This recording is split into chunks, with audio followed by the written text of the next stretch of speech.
A small group of Republicans led by Senator Ted Cruz have introduced legislation that would put term limits on members of Congress.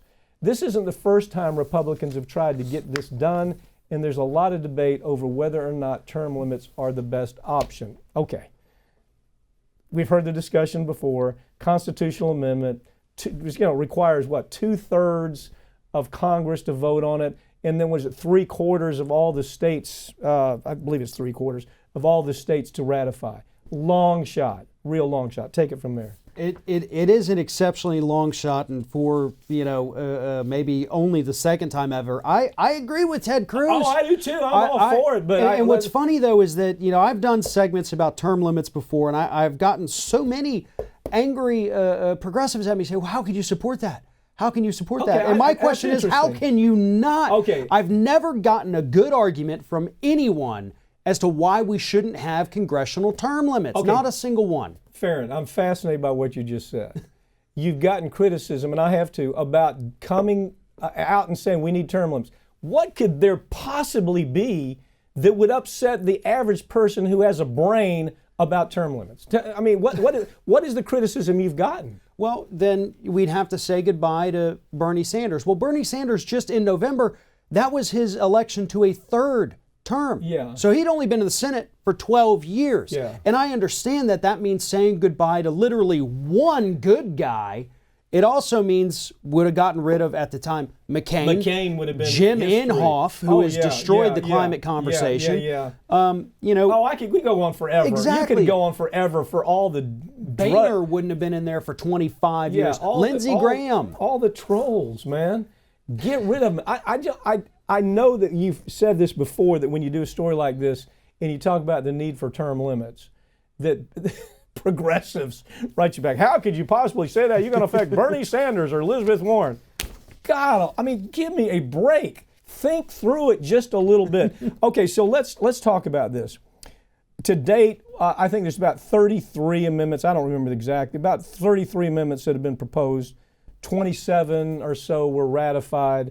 Not really meaningful stuff, though. I mean, but if they were to send this to the states, this would pass. Right now, polling over just the last 12 months, at the lowest end, 74% of the American public supported term limits for Congress. At the high end, 82% supported term limits. So this is something where that it could happen. Right. This has the same approval level as Medicare for All, as the Green New Deal, as all of those things that we're pushing for. It's an interesting mixture. You got Marco Rubio, you got Mark Lee from Utah, David Perdue. These are all Republican. They are, and that's what's so weird. Well, no, it's not. You know what this is about? They're projecting 10 years down the road. Right. They see a trend taking place, and so they're saying, let's do this. But the truth is, it's a good idea. Well, whether or not their rationale is what we would agree with or not, it's a good idea. Well, and when you look at what's coming up in 2020, there's actually more Republican senators up for re-election in 2020, including some who would be affected by Cruz's term limits, which would be 2 terms for a senator, so 12 years total. Not a bad limit there. Look at Nelson, my God. Right. When Nelson was running against Scott, I wanted to put a mirror under his nose to see if there was any condensation. The guy looked like a walking corpse.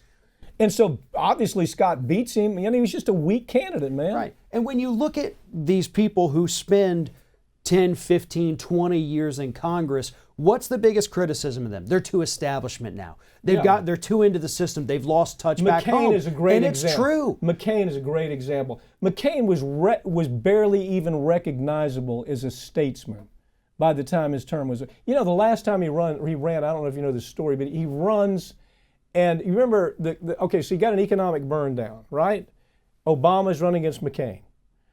McCain says, let's stop our election process, and I'm going to go to Washington to solve the problem. Do you remember that? Yep. Okay, so the stories that came out of him going to Washington, he said, I got a plan. He shows up for this meeting that's taking place in the White House saying, everybody says, where's your plan, McCain? He had no plan.